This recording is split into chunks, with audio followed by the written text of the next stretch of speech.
저는 오늘 여러분들과 함께 느헤미야 6장 말씀을 근거로 내 마음에서 지어낸 것이라는 제목으로 하나님 말씀 선포하겠습니다. 내 마음에서 지어낸 것 이렇게 이야기를 오늘 성경의 중심 내용이 이거입니다. 1939년도에 제작된 바람과 함께 사라지다에 보면은 남자 주인공이 나옵니다.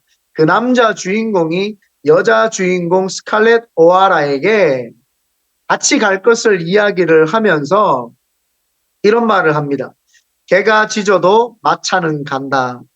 A dog may bark, but the caravan moves on. 이렇게 이야기를 합니다. 이 대사가 유명해져 가지고 개가 짖어도 마차는 간다. 이 대사가 유명해져서 대중화가 되었습니다. 그 말을 우리나라 정치인 중에 전 김영삼 대통령, 그 대통령이 개는 짖어도 기차는 달린다 이렇게 표현을 해서 그게 우리나라에도 많이 알려졌습니다. 그리고는 요즘에는 사람들이 많이 이렇게 이야기를 합니다. 개는 짖어도 KTX는 달린다. 이렇게 이제 변형이 되었죠. 오늘 본문의 전체 내용을 함축을 하면 개는 짖어도 마차는 간다. 이런 내용입니다. 느헤미야는 하나님의 은혜로 내부의 분열까지도 외부의 공격과 내부의 분열까지도 잘 종식을 시켰습니다. 이제 성벽을 완성하고 마지막으로 이제 사람들이 드나드는 성문을 이제 재건하면은 성문만 이제 딱 달면은 끝이 나는 시점이 오늘 성경 본문입니다. 이제 마지막 박차를 가할 때입니다. 그런데 어떠한 방해 공작에도 불구하고 성벽이 완성되었다는 이제 소리가 들려지니까 산발락과 도비아와 겟셈이 안절부절하지 못하고 음모를 이제 꾸미기 시작을 합니다. 그 음모는 뭐냐? 이제 느헤미야 한 사람만 죽이면 됩니다. 여러분, 영적으로 교회라는 것은 하나님의 백성들이 모인 곳이죠. 그 영적인 것을 넘어뜨릴 때에 가장 기초적인 방법은 성도들의 삶에서 성도들을 공격하는 것입니다. 그런데 좀 더 지능적인 방법은 그 성도들에게 하나님의 말씀을 제대로 못 증거하게 하려고 주의 종을 넘어뜨립니다. 오늘 성경에도 이 느헤미야를 이 산발락과 도비아와 겟셈이 오노평지 한 촌이라고 하는데 이 촌에서 한번 만나자고 이렇게 이야기를 합니다. 오노평지는 예루살렘에서 서쪽으로죠. 지금 전쟁이 났는 그 팔레스타인 지역 쪽 방향으로 한 60km가 떨어져 있습니다. 상당히 당시에는 먼 거리죠. 그 오노평지로 불러내어 가지고 이 느헤미야를 암살을 하려고 하는 이런 작전을 이제 음모를 꾸밉니다.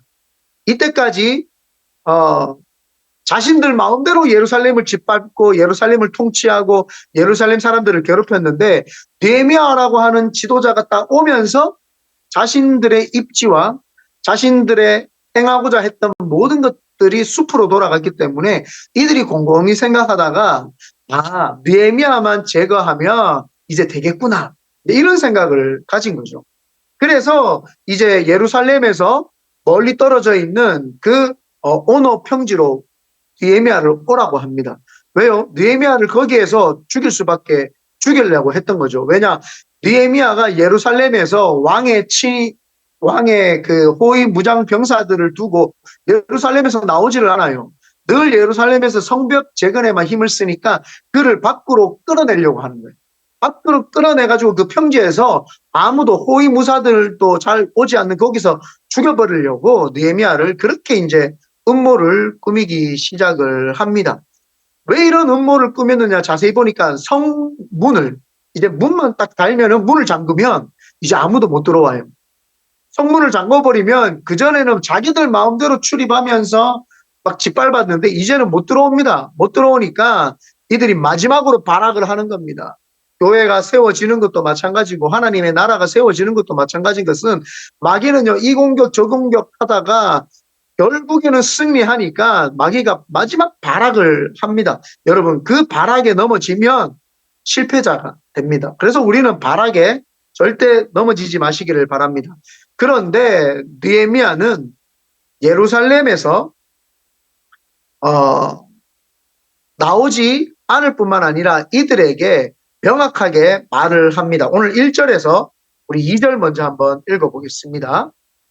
시작. 산발락과 도비야와 아라비아 사람 겟셈과 그 나머지 우리의 원수들이 내가 성벽을 건축하여 허물어진 틈을 남기지 아니하였담을 들었는데 그때는 내가 아직 성문에 문짝을 달지 못한 때였더라. 산발락과 겟셈이 내게 사람을 보내어 이르기를 오라 우리가 어느 평지 한 촌에서 서로 만나자 하니 실상은 나를 해하고자 함이었더라. 그러나 느헤미야가 누구입니까? 이런 허술한 전략에 넘어갈 사람이 아닙니다. 그러나 대놓고 니네들 허술한 전략에 나는 넘어가지 않는다 이렇게 말할 수가 없잖아요. 정치적으로 느헤미야에게 올 것을 요청을 했기 때문에 정치적으로 발언을 해야 되겠죠. 정치적인 측면에서 걸리지 말아야 했던 느헤미야는 단호하게 이야기를 하면서도 함부로 할 수 없는 그 명분을 내비춥니다. 그것이 뭐냐 하면은 내가 왕의 명령을 받아서 하나님의 큰 역사의 일을 해야 되는 사람인데 이 역사를 어떻게 끝내지 않고 내가 놀러 갈 수 있고 저 멀리 갈 수 있느냐 나 그렇게 하지 못한다라고 이렇게 이야기를 합니다. 어느 누구도 하나님의 일을 한다고 이야기를 하는데 반박을 할 사람이 없어요. 왕의 지금 업적을 남기려고 한다고 하는데 반박을 할 사람이 없죠. 토달 사람이 없습니다. 그러나 산발락과 우비아와 겟셈이 호락호락한 사람은 아닙니다. 호락호락하게 그냥 넘어가는 것이 아니라 4번 정도 요청을 하고 느헤미야가 흔들리지 않고 초지일관 똑같은 말을 합니다. 그래서 그들을 번번이 거절을 하죠. 3절 4절 한번 읽어보겠습니다. 시작. 내가 곧 그들에게 사자들을 보내어 이르기를 내가 이제 큰 역사를 하니 내려가지 못하겠노라. 어찌하여 역사를 중지하게 하고 너희에게로 내려가겠느냐 하매 그들이 4번이나 이같이 내게 사람을 보내되 나는 똑같이 대답하였더니 여기 왜 꼭 같이라고 했는지를 모르겠는데 똑같이 원어로 보니까 똑같이라고 이렇게 되어 있습니다. 4번이나 똑같이 이야기했습니다. 하나님 일해야 되고 바쁘니까 못 내려간다. 그런데도 이들은요 굴하지 않아요. 5번째 편지를 보내는데 5번째 편지에는 봉인되어 있지 않는 편지 봉투에다가 보내요. 봉인이 뭐냐 하면은 그 편지를 보낼 때 비밀 편지를 보내야 되니까 누구든지 이거를 뜯어봤다라고 하는 것을 알기 위해서 봉인 거기에다가 촌농을 떨어뜨려 가지고 촌농에다가 도장을 확 눌러 찍습니다. 그래서 그게 떨어졌는지 안 떨어졌는지 보면은 누가 읽었다 안 읽었다를 알 수가 있겠죠. 그래서 이 봉인을 해야 되는데 또 정치적인 결례상 당연히 봉인돼야 되는 게 맞잖아요. 내가 비밀의 것을 전하는데 비밀의 것을 받아라. 그래서 비밀을 서로 주고받는 편지기 때문에 봉인되어 있었는데 이 봉인이 해제가 된 거예요. 그 봉인 해제가 되어가지고 이제 편지가 왔죠. 그 편지가 왜 봉인이 되어 있느냐 하면은 그냥 소문을 내겠다라는 거예요. 내 이스라엘 백성들이 느헤미야 너가 행했던 행동들을 다 소문을 내겠다. 이제는 누구든지 이거를 뜯어서 다 보라는 거예요. 의도적으로 소문을 내기 위해서 봉인하지 아니하고 그냥 그 요종을 시켜가지고 보냈죠. 5절에서 죄송합니다. 그 편지의 내용이 이렇습니다. 느헤미야 너가 성벽을 재건하는 것은 너 스스로 왕이 되려고 한다. 느헤미야 너 왕이 되려고 하는 거지. 성벽을 재건하는 이유가 너 왕 되려고 하는 거지. 그리고 옛날 구약 성경에 보면은 메시아가 온다고 했는데 너 제사장들을 부추겨가지고 너가 메시아라고 자꾸 이야기를 하면서 너가 왕이라고 이야기를 하려고 하지. 그래서 이 소문이 지금 온 동네에 났고 도비야도 그렇게 가스무도 그렇게 이야기를 해. 가스무도 그렇게 이야기를 할 뿐만 아니라 너 그 소문이 지금 파다하고 그러니까 이 소문이 왕의 귀에까지 들려가게 되면 저 페르시아 왕의 귀에까지 들려가면은 너 입지가 힘들 수 있으니까 와라. 와서 나하고 상의하자. 상의해서 같이 해결하자. 뭐 이렇게 이제 이야기를 하는 내용입니다. 5절, 6절, 7절 한번 천천히 읽어보겠습니다. 시작. 산발랏이 다섯 번째는 그 종자의 손에 봉하지 않은 편지를 들려 내게 보냈는데 그 글에 이르기를 이방 중에도 소문이 있고 가스무도 이 가스무는 그 도비아와 그 한 사람 겟셈이죠. 겟셈을 가스무라고 여기는 표현을 했습니다. 그래서 헷갈리지 마시기를 바랍니다. 그래서 이 가스무도 말하기를 너와 유다 사람들이 모반하려 하여 성벽을 건축한다 하나니 네가 그 말과 같이 왕이 되려 하는 거다.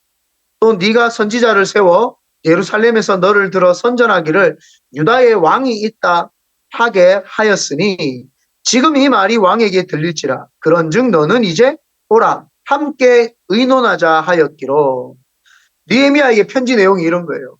내가 너 보호해 줄 테니까 너 이런 소문이 지금 자자하니까 너 와라 같이 이야기 좀 하자.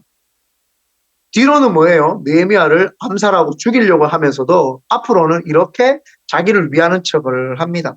항상 마귀가 그래요. 앞으로는 나를 위하는 척을 하지만 뒤로는 자기도 모르게 음모를 꾸미면서 죽이려고 우리를 하는 거죠. 마귀도 마찬가지예요. 우리가 거기에 속기를 원하는 것입니다. 근데 느헤미야의 입장에서는 성문만 세워지면 되는데 느헤미야 입장에서 한번 생각해 보십시오. 이제 성문만 세워지면 되는데 막 이런 소문이 났다 저런 소문이 났다 그러면 막 이 느헤미야의 마음에 덜컹할 거 아니에요. 갑자기 근심 걱정 불안이 올 거 아니에요. 진짜 이런 소문이 났을까? 어떻게 왜 이런 소문이 났지? 나 절대 그렇지 않다. 막 변명이라도 하고 그렇게 해야 되는 지금 입장입니다. 이 유종의 미를 잘 거둬들여야 되는데 그렇게 못하죠. 그리고 당시에 예루살렘에 총독을 보내고 사마리아에 총독을 보내고 아라비아에 총독을 보냈잖아요. 그러면 왕이 총독들을 이렇게 비밀리에 암행어사처럼 그 총독들을 감시하는 이 왕의 친위 부대를 또 따로 보내요. 그렇기 때문에 만약에 이런 소문이 나면 왕의 그 친위대들이 그 소문을 가져다가 왕에게 고발을 하게 되면 느헤미야가 처형을 당할 수도 있는 그런 지금 상황에 처해 있습니다. 그런데 느헤미야는요, 이때 드디어 영화에 나올 법한 명대사를 날립니다. 우리 8절 다 같이 천천히 읽어보겠습니다. 시작.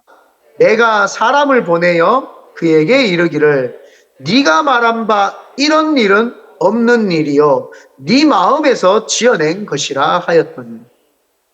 듣도 보도 못한 소리 하고 있네. 그건 네 마음에서 지어낸 거잖아. 너가 지어낸 거잖아. 니는 짖어라 나는 달린다. 요 대사가 이제 거기서 나온 겁니다. 개는 짖어라 마차는 달린다. 이렇게 지금 말하는 겁니다. 아주 통쾌하면서 시원하게 그 사람의 정욕을 확 찔러버리죠. 그건 네 속에서 나온 말이야. 뭐 이렇다 저렇다 할 변명을 하지 않습니다. 내 억울한데 나는 진짜 성벽만 세우려고 했지 내가 왕이 되려고 했던 거 아니야. 나는 절대 그런 사람이 아니야. 나의 청병 나는 청렴결백해. 막 이런 말을 하지 않아요.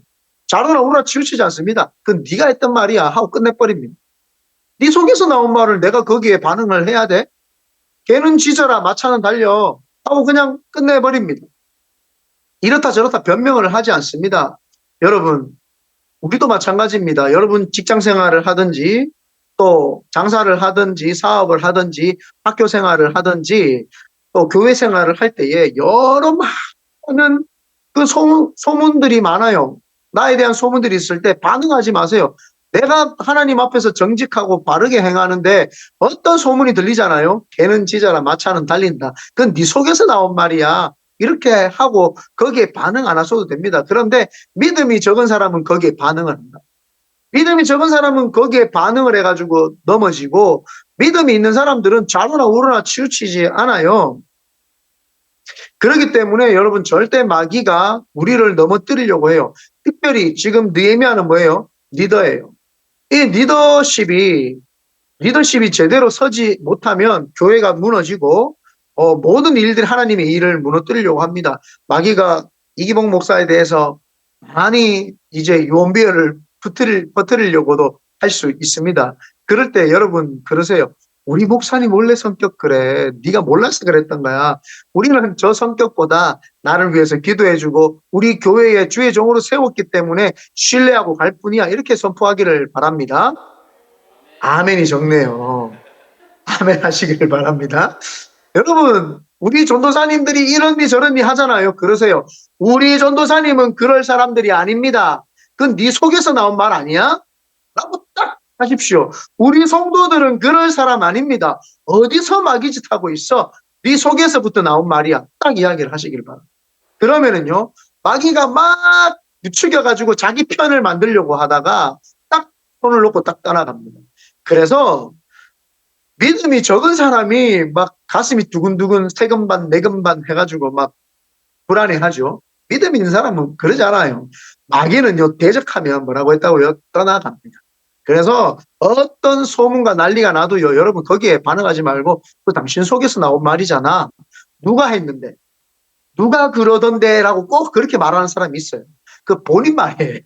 누가 안 그랬어요. 그럼 제가 물어봐요. 그 누구가 누군데? 그거는 말할 수 없대. 그럼 말할 수 없는 그 사람은 말할 수 없는 거 왜 나한테 말을 해? 나한테도 하지 마. 이렇게 이야기를 하면 끝나요. 그 사람 이야기를 나한테 안 해줄 것 같으면 나한테 그 이야기를 왜 해? 니만 알아라. 내가 이거 나만 아는 비밀인데 너만 알아?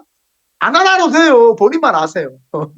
안 알아도 됩니다. 그 굳이 그 마귀가 뭐예요? 꼭 나하고 너하고만 비밀을 공유하니까 우리 둘이만 결탁하자 이런 내용이에요.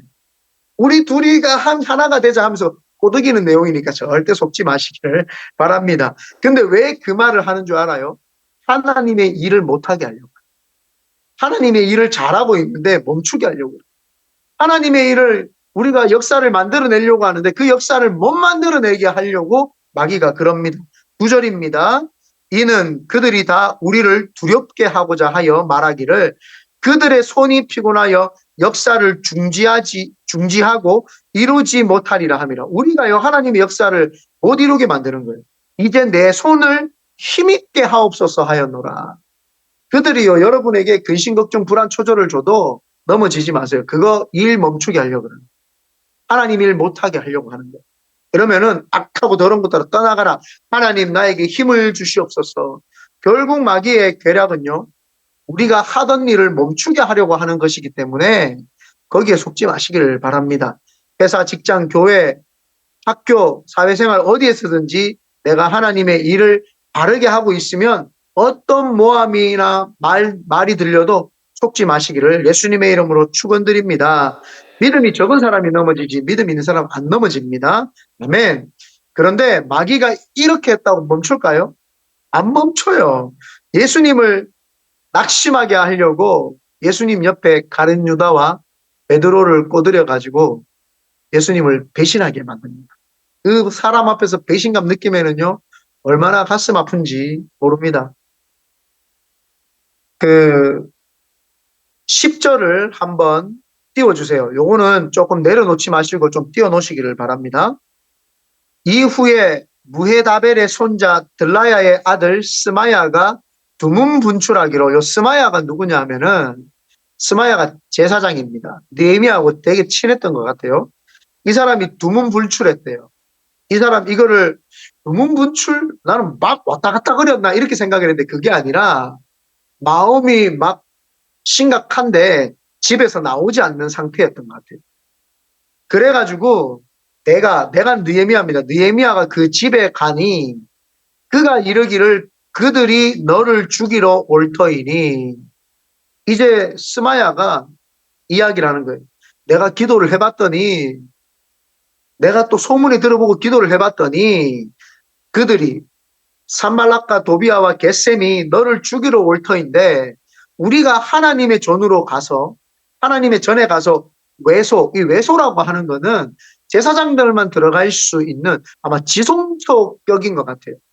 지성소격인데 또 지성소는 아니고 지성소와 비슷하게 제사장들만 들어갈 수 있는 어떤 그런 밀실 같은 곳인 것 같아요. 안에 머물고 그 문을 닫자. 저들이 반드시 밤에 와서 너를 죽이리라 하기로. 지금 이 스마야가 제사장이기 때문에 하나님의 전에 외소에 들어갈 수 있는 사람이에요. 그런데 느헤미야는 거기에 들어갈 수 없는 사람이죠. 거기는 제사장들만 들어가는 곳입니다. 그런데 산발락과 도비아와 겟셈이 너를 죽이러 올 거니까 거기에 들어가서, 아무도 거기는 못 들어오니까 너만 들어가서 거기서 숨자, 이렇게 이야기를 하죠. 여기 보면 스마야가 지금 느헤미야 편을 들어주고 느헤미야를 걱정해 주는 것처럼 느껴집니다. 그런데 만약에 느헤미야가 여기에 들어갔다면 느헤미야는 사울처럼 하나님, 자기 마음대로 왕이 되려고 했을 뿐만 아니라 하나님의 전이었던 그 제사장들만 들어가는 곳을 자기 마음대로 들어갔고, 하나님도 무시하고 하나님의 성전을 자기 마음대로 짓밟는 사람이라고 이렇게 이제 소문이 나기 때문에 느헤미야가 거기에 탁 걸리게 됩니다. 아주 그 적들이 이용하기에 쉬운 어떤 그런 이제 음모를 꾸몄던 거죠. 왜 이런 이야기를 스마야가 했느냐? 스마야는 그들에게 뇌물을 받았던 사람입니다. 그들에게 뇌물을 받고 돈으로, 지금 돈 때문에 이 느헤미야를 죽이려고 하는 거죠. 이것에서 많이 보던 장면 아닙니까? 가룟 유다가 돈을 받고 예수님을 파는 장면, 예수님의 측근이었던 베드로가 예수님을 배신하는 장면, 이 장면이 지금 여기에서 나오고 느헤미야에게도 나옵니다. 11절에 내가 이르기를 나 같은 자가 어찌 도망하여 나 같은 몸이면 누가 외소에 들어가서 생명을 보존하겠느냐, 나는 들어가지 않겠노라 하고, 이 느헤미야가 나는 들어가지 않겠다고 이야기합니다. 그런데 이것을 알려주신 분이 계세요. 그분이 누구냐? 하나님입니다. 12절 한번 읽어보겠습니다. 깨달은즉 그는 하나님께서 보내신 바가 아니라 도비아와 산발랏에게 뇌물을 받고 내게 이런 예언을 함이라. 이 스마야가 예언처럼 해준 거예요. 예언처럼 느헤미야에게 너 죽을 수도 있으니까 숨자, 하나님이 이런 우리 길을 가르쳐 주셨다, 알려주셨다, 이런 이야기를 했던 거예요. 그런데 느헤미야가 12절에 보니까, 12절도 좀 띄워주시면, 깨달은 즉, 이거를 원어로 보니까요, 세밀한 음성을 들었다 이 말이에요. 깨달은 즉, 가만히 있다 보니까 깨달은 거예요. 왜 스마야가 저 말을 나한테 했지? 깨달은 즉, 가만히 생각해보고 성령님이 주시는 그 음성을 들어보니까 세밀한 음성에, 그래서 깨달은 즉 그는 하나님께서 보내신 바가 아니라, 하나님이 주시는 음성을 세밀하게 들어보니까 하나님이 보낸 게 아니에요. 도비아와 산발라에게 뇌물을 받고 내게 이런 예언을 함이니라. 사꾼이죠, 사꾼. 사꾼이었죠. 돈 받고 사람들에게 이 예언해주는 어떤 그런 사람이었죠. 예언은 두 가지가 있습니다. 우리가 알고 있는 미래를 알려주는 예언, 그리고 우리가 알고 있는 말씀이죠. 맡길 예, 말씀 원자입니다. 예언이라고 하는 것은 하나님이 맡겨줬다 이 말이에요. 말씀을, 하나님이 말씀을 맡겼다. 하나님이 우리에게 말씀을 뭘 맡겼어요? 66권의 이 성경을 우리에게 맡겨주신 거예요. 그래서 이 말씀을 선포하는 것이 예언입니다. 그래서 맡길 예, 이 말씀은 말씀을 맡겨주신 거예요. 그 예금할 때 예자하고 똑같은 예금입니다. 우리가 은행에다가 돈을 맡길 때 예금했다 이렇게 하잖아요. 그 예금이랑 그 예자가 똑같은 예자입니다. 그런데 신비주의자들은 이게 뭔지를 몰라요.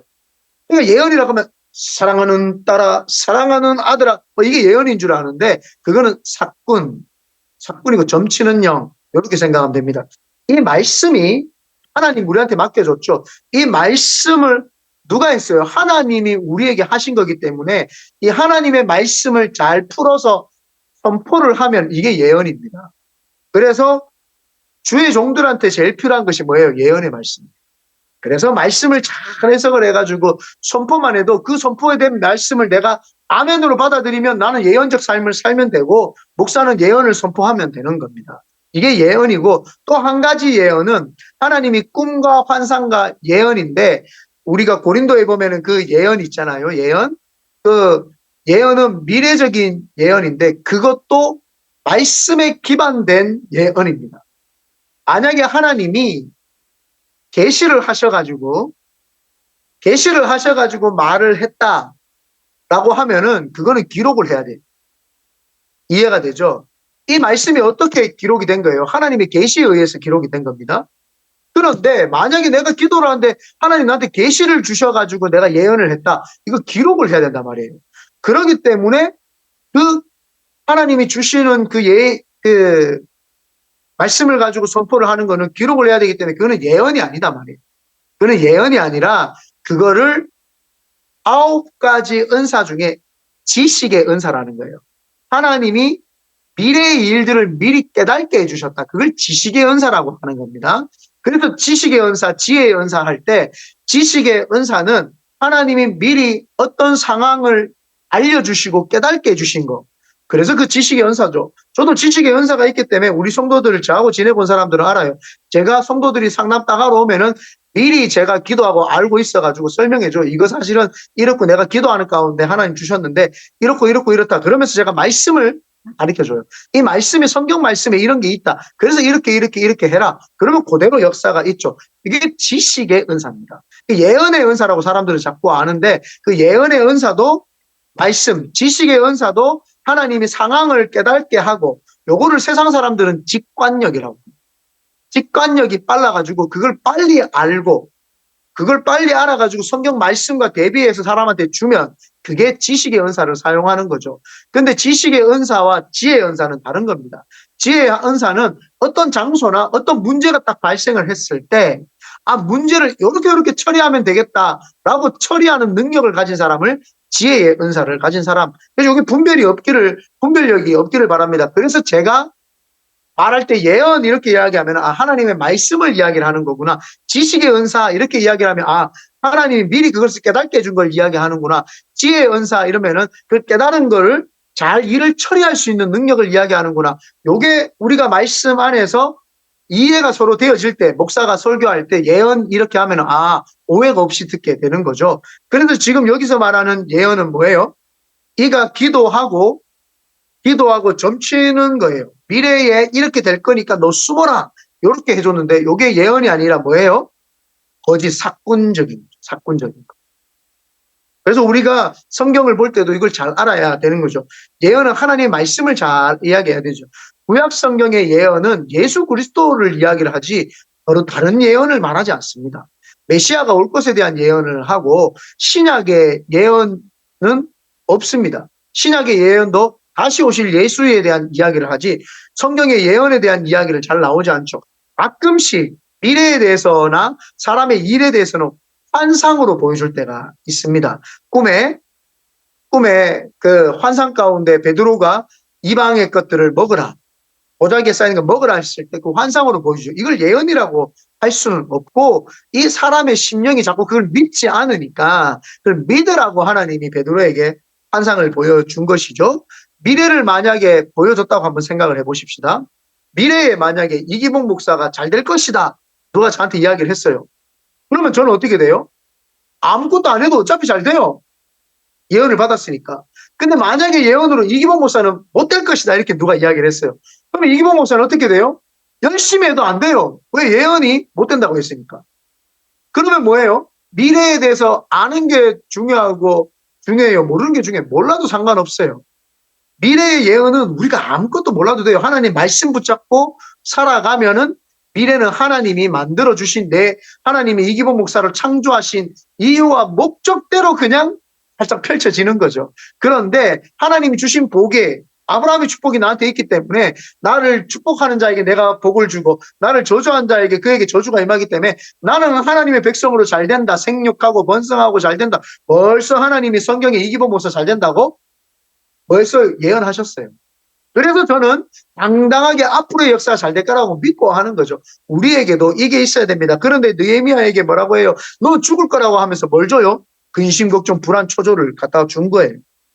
근심, 초조를 확 준 거예요. 근데 이거를 하나님이 깨달은 즉 하나님이 가르쳐 준 거예요. 13절 그들이 뇌물을 준 까닭은 나를 두렵게 하고 왜 자꾸 두려움이 오냐? 왜 그 두려움을 주냐? 거짓된 것을 받으면 두려운 거예요. 진짜를 받으면 두렵지 않아요. 진짜는 이 말씀이기 때문에 하나님이 우리에게 하신 말씀들이 있어요. 그거를 받으면요 사람이 두렵지 않습니다. 힘들고 어려운 역경이 와도요 평안해요. 두렵지 않아요. 그런데 하나님으로부터 온 것이 아니라 거짓 것으로 오면요 불안해요. 어머 나 어떡하지 진짜 저렇게 되면 어떡하지, 나 진짜 이렇게 안 되면 어떡하지, 불안이 온단 말이에요. 그래서 누군가하고 대화를 하다가 예를 들면 뭔가 불안이 오잖아요. 그거는 안 들어도 돼요. 누군가가 오다가 들었을 때 희망이 와요. 그건 들으면 돼요. 아, 이 사람은 하나님의 사람이구나. 이 사람하고 이야기를 하면 희망이 생기는구나. 이 사람하고 오면은 소망이 생기는구나. 하나님의 이야기를 해주는데 내 마음에 꿈이 일어나는구나. 그 사람은 하나님 말씀을 잘하고 있어요. 어떤 사람하고 막 이야기를 하는데 불안하단 말이에요. 불안하면 내 마음에 왜 자꾸 근심 걱정이 있지? 이 사람하고 이야기하는데 내 마음에 희망이 있고 소망이 있고 사랑이 있어야 되는데 왜 근심이 있지? 그러면은 그 사람 말을 안 들어도 돼요. 그래서 잠언에 까닭 없는 저주는 날아가는 새와 같고, 까닭 없이 나한테 불안 초조가 오잖아요. 거기에 매이지 말라는 거예요. 그거는 날아가는 새와 같은 거예요. 그러나 하나님 주시는 거는 마음에 깊이 생각이, 그 마음에 근심 걱정이 떠나가고 마음에 그거를 새겨요. 마음에 두었더라. 마음에 두었더라. 우리 마음에 하나님 말씀을 하는지 자기가 말하는지는 근심 걱정 불안, 누구하고 대화했을 때 그게 오느냐 기쁨이 오느냐, 그 두 가지로 우리가 확인을 하면 됩니다. 그래서 여기에 13절에 그들이 뇌물을 주니까 나를 두렵게 하려고, 느헤미야를 두렵게 하려고 이렇게 함으로 범죄하게 하고 악한 말을 지어 나를 비방하게 하였느니라. 스마야는 제사장이면서도 돈을 받고 느헤미야를 그들에게 넘겨주려고 했죠. 세상에 믿을 사람이 있다 없다? 없다. 세상의 사람들은 믿을 대상이 아니라 사랑할 대상이다. 그래서 목사도 믿지 마세요. 목사도 믿지 말고 전도사도 믿지 말고 성도들도 믿지 마세요. 사랑하면 돼요. 믿은 사람은요, 믿는 도째 발등 찍힙니다. 믿지 마시고 그 사람이 나한테 불신을 하고 나를 음해해도 그냥 사랑하면 돼요. 그래, 하나님 사랑하라고 했으니까 이 사람도 참 불쌍하다. 사랑해주면 돼요. 그러면 그 사람이 배신을 해도 내가 그 사람을 사랑했기 때문에 배신해도 별로 거기에 대한 힘들고 어렵고 시험 들 게 없는 거예요. 왜요? 내가 그 사람을 안 믿었기 때문이에요. 사랑했기 때문이죠. 사랑은요, 주면 되는 거예요. 그렇기 때문에 우리는 우리 신앙생활에서도 공동체 안에서도 절대 믿지 마세요. 사랑하면 됩니다. 내가 내 형제 자매처럼 사랑하고, 왜요? 형제 자매가 나를 힘들게 해도 우리가 그 형제 자매를 사랑하기 때문에 그 사람을 버리지 않잖아요. 그런데 내가 형제 자매를 안 사랑하고 그 사람을 믿었다고 생각을 하면요, 그 사람 나를 버리면 그 사람도 버립니다. 그렇기 때문에 우리가 사랑하면은요 내 형제 자매가 되고, 믿으면은요 내 형제 자매가 아니라 그냥 나를 버릴 수도 있는 사람이 되는 거니까 사랑하시기를 바랍니다. 14절입니다. 내 하나님이여 도비야와 산발락과 여선지 노아다와 그 남은 선지자들 곧 나를 두렵게 하고자 한 자들의 소행을 기억하옵소서. 아브라함의 축복, 지난번에 이야기했던 아브라함의 축복이 그대로 있죠. 많은 주의 종들이요 돈에 넘어갔다고 지금 나오잖아요. 엿선지자 노아다와 남은 선지자들 곧 나를 두렵게 하고자. 주의 종들이 이 느헤미야를 옹호해주고 예루살렘에서 예배를 관장해야 되고 성벽이 재건되면 하나님 앞에 제사를 드려야 될 이 주의 종들이 자사꾼이 된 거예요.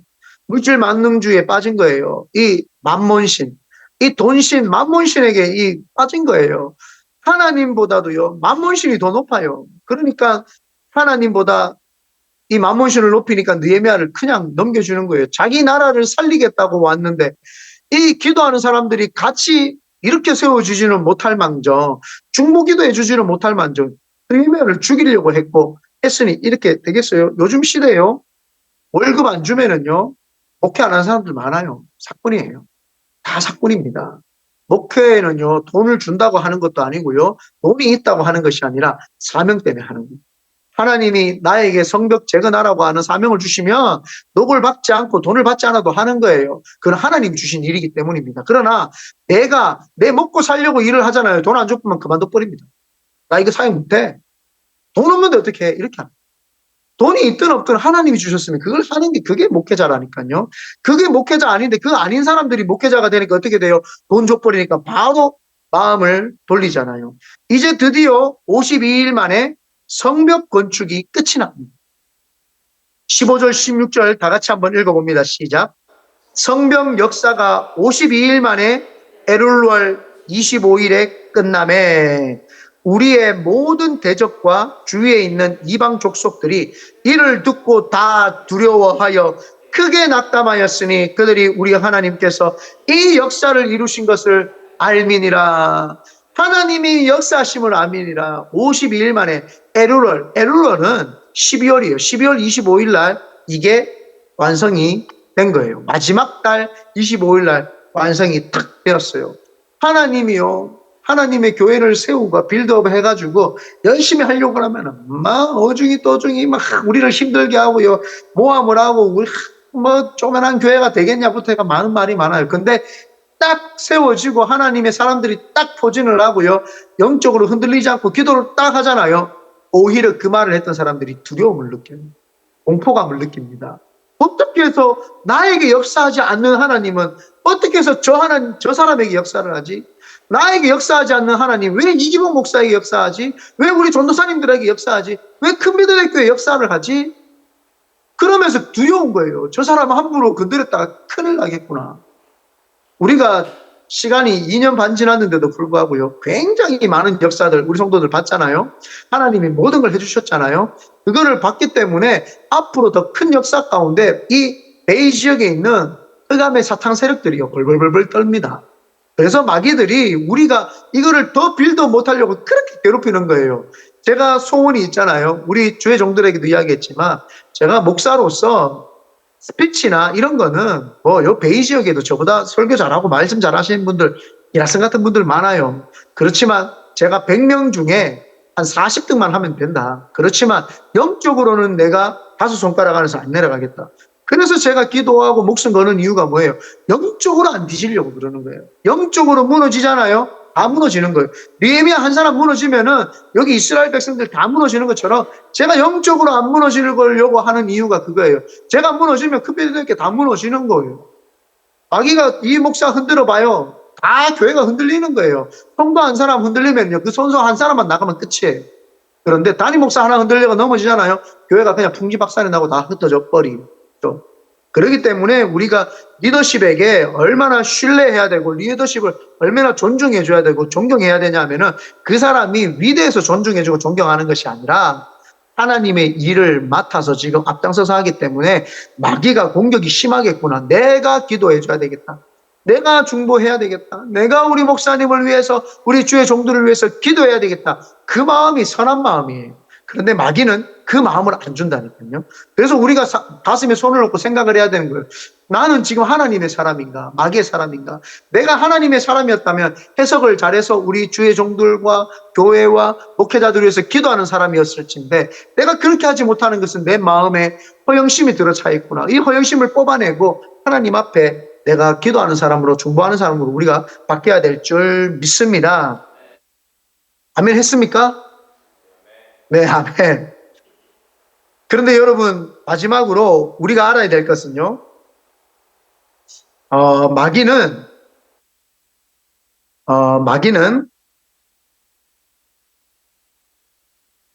우리가 하나님의 일을 해도 끝까지 지켜보고 있습니다. 언제든지 틈만 나면 공격하려고 주위에서 맴돌고 있습니다.